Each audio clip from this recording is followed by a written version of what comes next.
hard down, and then it is. I think it is really hard to somehow really then keep going to see a purpose in it. I mean, it is not that I have any plans or so that I would say, yeah, in 4 to 5 years maybe I will be over. I will have overcome this.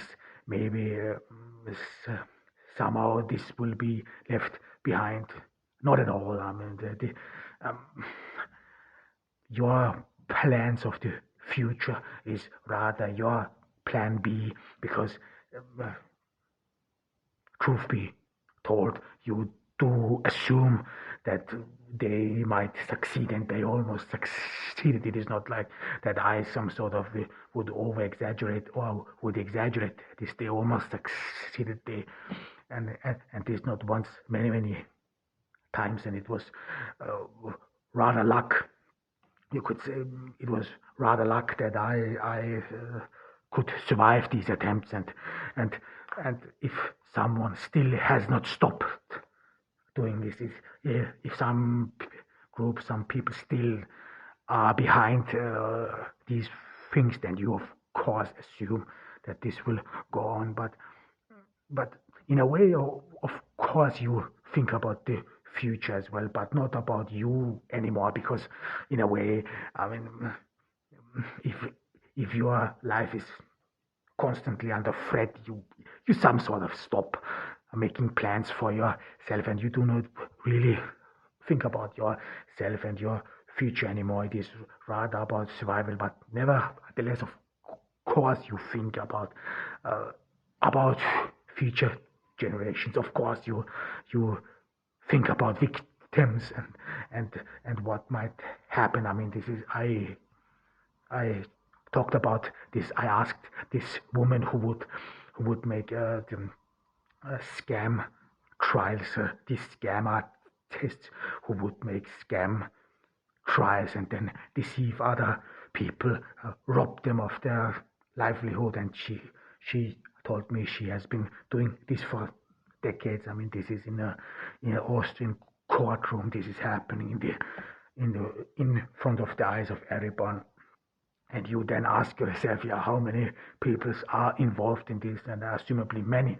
How many people's lives are being destroyed? Of course, this is something you think, and you have to be aware.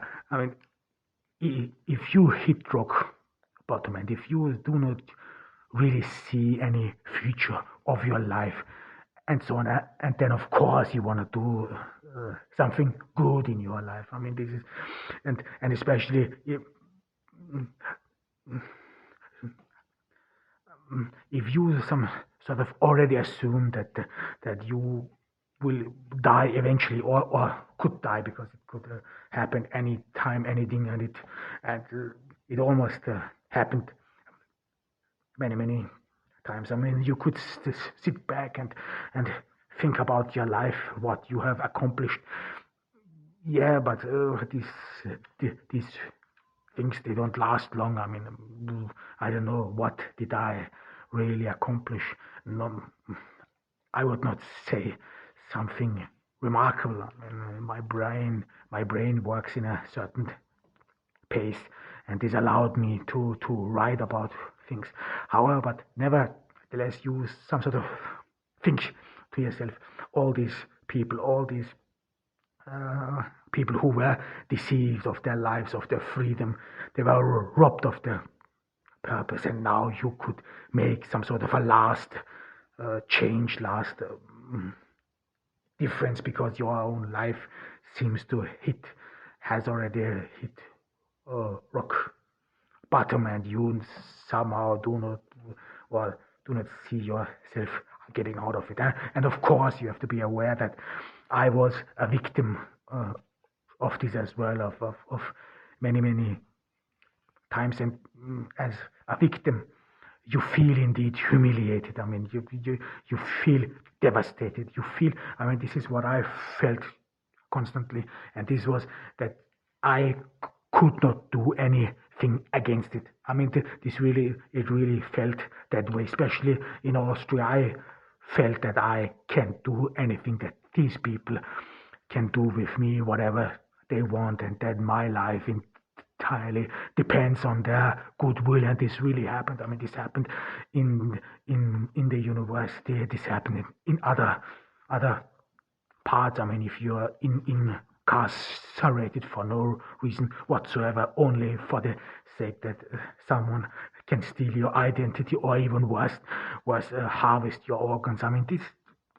this is something you have to endure. I mean, even there they can do with you whatever they want. I mean, or I lived in a student's dormitory. I mean, people would walk in to my home, and even recently in the pandemic, despite the fact there were lockdown, people would walk in to your room, would wear your clothes, and would make stupid selfies, or what have you. And it is even more of this. It is like that someone has some sort of, you has no private safe space, and this was not the far right groups or whatever. This was really the left, and especially the Austrian left who did this. I mean, if this happens to you, this is indeed devastating. I mean, someone can do with you whatever they want. Or here in Turkey as well. I mean, this is the home of my parents, and these Austrians, Germans, they come in to your home with such a self-assurance that they would own your life, that they can do with you whatever they want. Or as well as in the university. I mean, this was really humiliating in a sense. They would bring in some people from the street, homeless people whatsoever, then they would put them in front of you just for the sake to diminish you, because I was some sort of considered too smart for the white leftist elite, and they thought I needed to be taught a lesson. Or, I mean, what always happens, that my phone is being hacked, that data is being erased. I mean, my laptops are being destroyed, and so on. I mean, this is indeed something which destroys you. It destroys your confidence. I talked about it, and you feel, of course, a rage. I mean, who wouldn't? And you feel victim as well, but as well as a deep hatred. I mean, I have to admit. I mean, I do hate Austria. I mean, I hate everything of the German language because of this and many things which happen in rural Austria, and so on. I mean, of course, this leads to hatred. I mean, you can't do anything against it, and your hate is some sort of, it leaves you restless. I mean, if you are being humiliated, if someone can do with you whatever they want, and then you cannot do anything against it, because in all those racism help guides, in all those people who supposedly should protect you from racism, yeah, these are exactly the very same people who commit all this stuff, and you have no one to talk to. You are isolated. I mean, this is how this all works. This is why they were so effective, as well as when you are always being dehumanized, when you are not even considered a human being anymore, then you will immediately see that everyone assumes that he or she can do with you whatever they want, and this actually really happened. I mean, all these false spread rumors, all this slander, that everyone was in the game, and this was, of course, was devastating, and this is.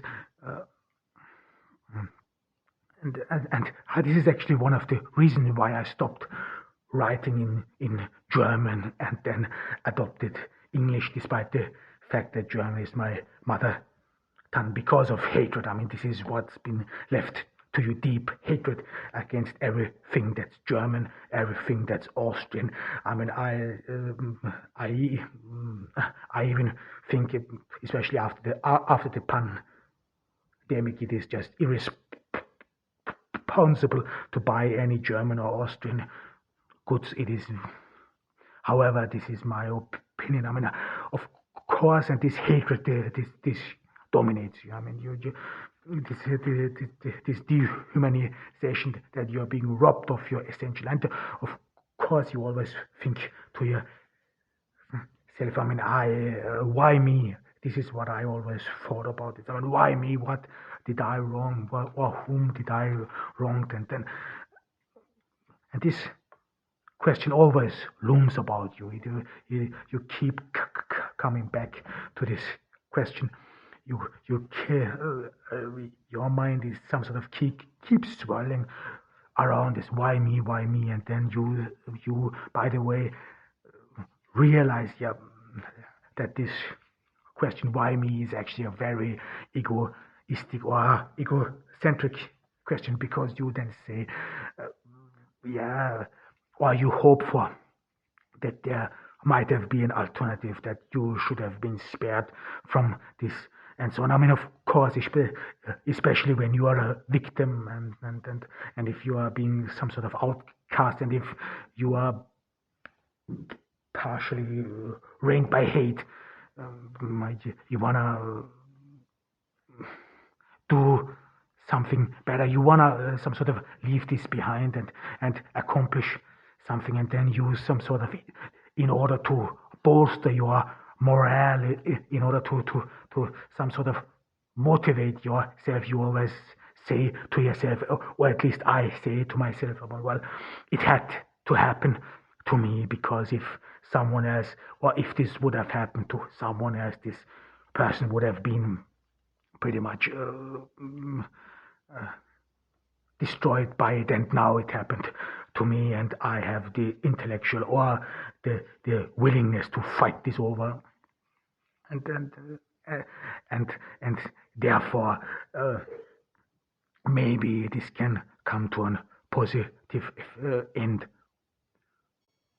I mean, I always thought, I mean, this is, you think about this as well. I mean, whether you could have, in a way, stopped it. I mean, where should I have stopped it? I mean, this is something I thought about it a lot, over and over again. When did this thing all go south? When could I have prevented it, that it came to what it came? And I mean, these things then start to go into nowhere. I mean, then you say, okay, then it may have started in my childhood. I mean, how many years do you want to go back? It started in my childhood. It started there. I mean, this, you lose yourself in the same is with whether you could have ever solved this with a conversation, whether you could have talked about this ever. And this again, you cannot talk with someone who does not see you as a human being, who does not see you as an equal, who thinks that you are a migrant, a lowlife, and that you are in a way that you have to be proven, or that the world has to be proven that you are a lowlife and that you are a second-rate human being, and that this is why shouldn't be any conversation with you whatsoever. And this is, I think, this made any conversations or any aspect of solving this problem in a way with words pretty much obsolete, because you have to be aware of one thing, that someone can use this, and this happened to me as well, can really manipulate, or if someone is very gifted in manipulating public opinion, so that despite the fact that you are the victim, someone can turn public opinion against you, so that you are being considered the perpetrator. You cannot really solve any issues with just talking, with just conversation. However, it doesn't matter whether any people can talk about non-violent communication. I sat in those seminars of non-violent communication these were led by the very same people who